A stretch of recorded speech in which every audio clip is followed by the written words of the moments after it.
నమస్తే, welcome to ATV news Telugu. 100 కోట్లకు పైగా జనాభా ఉన్న దేశానికి ఒక్కటంటే ఒక్క పథకమైనా వస్తుందా అని ఎదురు చూసిన సందర్భాలు కూడా ఉన్నాయి. వ్యక్తిగత స్వర్ణం కోసం దశాబ్దాల తరబడి నిరీక్షించిన అనుభవమూ ఉంది. అథ్లెటిక్స్ లో దేశం నుంచి పదుల సంఖ్యలో అథ్లెట్లు పోటీ పడుతున్నా ఒక్కటంటే ఒక్క పథకం దక్కక నిట్టూర్చిన చరిత్ర కూడా ఉంది. ఆ దుస్థితిని అధిగమించాం. మన అథ్లెట్లు మెరుగుపడ్డారు, పథకాలు సాధిస్తున్నారు. కానీ మన జనాభాలో 10వ వంతు లేని దేశాలు కూడా పదుల సంఖ్యలో పథకాలు కొల్లగొడుతున్న విశ్వ క్రీడల్లో మన వాళ్ళు రెండంకెల సంఖ్యలో పథకాలు సాధించాలి అని కోరుకోవటం అత్యాశే కాదు. ఇన్నాళ్ళు కలలు ఉన్నా ఆ లక్ష్యం నెరవేరలేదు. మరి ఈసారి నిజమవుతుందా అనే ఓ ఆశ కూడా ఉంది. ఈసారి ప్యారిస్లో క్రీడాకారులు అదరకొడతారా? రెండంకెల సంబరాన్ని సాక్షాత్కరిస్తారా? చూడాలి మరి. హాకీలో 8 స్వర్ణాలు మినహాయిస్తే ఒకప్పుడు ఒలింపిక్స్ లో మన చరిత్ర గురించి గొప్పగా చెప్పుకోవడానికి ఏమీ లేకపోయేది. 100 కోట్లకు పైగా జనాభా ఉండి కూడా 2000 సంవత్సరంలో సిడ్నీ ఒలింపిక్స్ లో మన కరణం మల్లీశ్వరి సాధించిన కాంస్యంతో సంతృప్తి చెందాల్సిన దుస్థితి. కానీ గత 2 దశాబ్దాల్లో విశ్వ క్రీడల్లో భారత్ ప్రదర్శన ఎంతో మెరుగైంది. 2008లో షూటర్ అభినవ్ బింద్రా పసిడిని గెలిచి వ్యక్తిగత విభాగంలో అత్యుత్తమ పథకం కోసం కొనసాగుతున్న సుదీర్ఘ నిరీక్షణకు తెరదించాడు. బీజింగ్ లో జరిగిన ఆ ఒలింపిక్స్ లో భారత్ 4 పథకాలు సాధించింది. ఇంకో 4 ఏళ్లకు పథకాలు 6 అయ్యాయి. రియోలో 2 పథకాలతో సరిపెట్టుకున్న గత ఒలింపిక్స్ లో 7 పథకాలతో రికార్డు సృష్టించారు భారత అథ్లెట్లు. అందులో బల్లెం వీరుడు నీరజ్ చోప్రా సాధించిన స్వర్ణం ఎంతో ప్రత్యేకం. ఇన్నేళ్లు ఒలింపిక్స్ చరిత్రలో అథ్లెటిక్స్ లో పథకమే లేని భారత్ కు ఏకంగా పసిడి దక్కటము అంటే అద్భుతమే. ఇప్పుడు టోక్యో ప్రదర్శనే స్ఫూర్తిగా పథకాల సంఖ్యను 10 దాటించాలి అని భారత బృందం పట్టుదలతో ఉంది. వివిధ క్రీడల్లో మన అథ్లెట్లు స్థాయికి తగ్గ ప్రదర్శన చేస్తే ఆ లక్ష్యాన్ని చేరుకోవటం అసాధ్యమేమీ కాదు.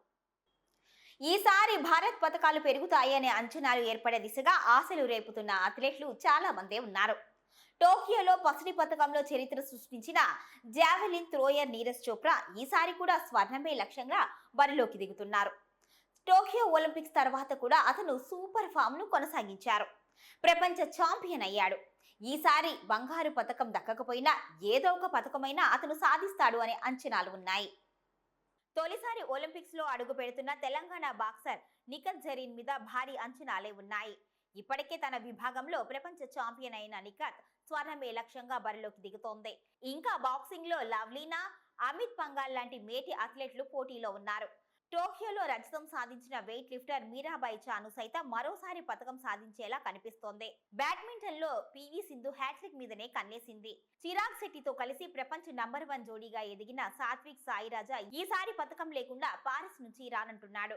రెజ్లింగ్ లో సీనియర్ వినేష్ పోగాటే కాక జూనియర్ అంతిమ్ ఫంగాల్ కూడా పథకాల మీద ఆశలు రేకెత్తిస్తున్నాడు. ఇక ప్యారిస్ లో ఎక్కువ పథకాలు సాధిస్తారు అని ఆశలున్నది షూటర్ల మీదే. గత 2 పర్యాయాలు నిరాశపరిచిన షూటింగ్ వీరులు ఈసారి ఉత్తమ ఫామ్ తో ప్యారిస్ లో అడుగుపెట్టారు. రికార్డు స్థాయిలో 21 మంది పోటీ పడుతూ ఉండగా వీరిలో చాలా మంది ప్రపంచ స్థాయిలో ఎన్నో ఘనతలు సాధించిన వారే. కాబట్టి ఈ ఆట నుంచి 2-3 పథకాలైనా వస్తాయి అనే అంచనాలు ఉన్నాయి. ఇప్పటి వరకు ఒలింపిక్స్ లో ఖాతా తెరవని ఆర్చరీలోనూ ఈసారి ఆశలు రేకెత్తుతున్నాయి. టేబుల్ టెన్నిస్ లో చరిత్ర పేలవమే అయినా ఈసారి మన క్రీడాకారులు మెరుగ్గా కనిపిస్తున్నారు. మన అమ్మాయి శ్రీజ ఆ జట్టులో సభ్యురాలు. టెన్నిస్, రోయింగ్, ఇతర క్రీడల్లో అంచనాలు తక్కువే. మన వాళ్ళల్లో ప్రతిభకు లోటు లేదు. సన్నద్ధత బాగుంది. ఒత్తిడిని తట్టుకుని స్థాయికి తగ్గ ప్రదర్శన చేస్తే రెండంకెల పథకాల కళ నెరవేరబోతున్నట్లే. ఒలింపిక్స్ ఆరంభ వేడుకలు ఆతిథ్య నగరంలోని ప్రధాన స్టేడియంలో జరగడం ఆనవాయితీగా వస్తుంది. కానీ ఈసారి ఈ సంప్రదాయానికి తెరదించుతూ చరిత్రలో నిలిచేలా ఈ వేడుకలను ప్యారిస్ నిర్వహించనుంది. తొలిసారిగా స్టేడియం వెలుపల నదిపై ఈ ప్రారంభోత్సవ కార్యక్రమాన్ని జరిపించనున్నారు. ఇందుకు ప్యారిస్ కు ప్రత్యేక ఆకర్షణగా నిలిచే సెస్ నది వేదిక కానుంది. సెస్ నదిపై 6 కిలోమీటర్ల మేర పడవల్లో 205 దేశాల అథ్లెట్లు పరేడ్ నిర్వహిస్తారు. ఇందుకోసం సుమారు 94 పడవలు ఉపయోగించనున్నారు. ఆరంభ వేడుకలకు 3,20,000 మంది ప్రేక్షకులు హాజరయ్యే అవకాశం ఉంది. ఈ నేపథ్యంలో ప్యారిస్ చుట్టూ 150 కిలోమీటర్ల మేర నో ఫ్లై జోన్ గా ప్రకటించారు. విమానాలు వెళ్లకుండా ప్యారిస్ గగనతలాన్ని మూసివేస్తారు. ఫైటర్ జెట్స్, నిఘా విమానాలు, డ్రోన్లు, హెలికాప్టర్లతో పోలీసులు పహారా కాస్తారు. ఒలింపిక్స్ ఆరంభ వేడుకలకు వర్షం అడ్డు తొలగే ఆస్కారం ఉంది. అథ్లెట్ల పరేడ్ లో ఒలింపిక్స్ పుట్టినిల్లు గ్రీస్ మొట్టమొదటగా ప్రవేశిస్తోంది. భారత్ 84వ దేశంగా పరేడ్ లో పాల్గొంటోంది. చివరగా ఆతిథ్య నగరం ఫ్రాన్స్ పరేడ్లోకి వస్తుంది. ఆరంభ వేడుకలు స్పోర్ట్స్ 18 లో ప్రసారమవుతాయి. ఒలింపిక్స్ లో పాల్గొంటున్న దేశాల్లో నౌరూనే చిన్నది. జనాభా 12,100 మాత్రమే. 1996 అట్లాంటా ఒలింపిక్స్ నుంచి పోటీ పడుతున్నా ఇప్పటిదాకా ఒక్క పథకం కూడా సాధించలేదు. Weight lifting, judo, track and field లో మాత్రమే ఈ దేశ అథ్లెట్లు ఆడతారు. 1996 నుంచి 2020 వరకు 7 ఒలింపిక్ క్రీడల్లో నౌరు 15 మందిని మాత్రమే ఆడించింది. జనాభాతో పోలిస్తే చాలా దేశాల కంటే పెద్దదైన బంగ్లాదేశ్ ఇప్పటిదాకా ఒలింపిక్స్ లో పథకం ముఖమెరగదు. 1984 నుంచి క్రమం తప్పకుండా ఒలింపిక్స్ కు వస్తున్న బంగ్లా తరఫున 49 మంది అథ్లెట్లు బరిలో దిగారు. Track and field, swimming, shooting, gymnastics, golf లో పోటీ పడ్డారు. కానీ పథకం సాధించలేకపోయారు. ఈసారి ప్యారిస్ లో 4 పోటీలో ఉన్నారు.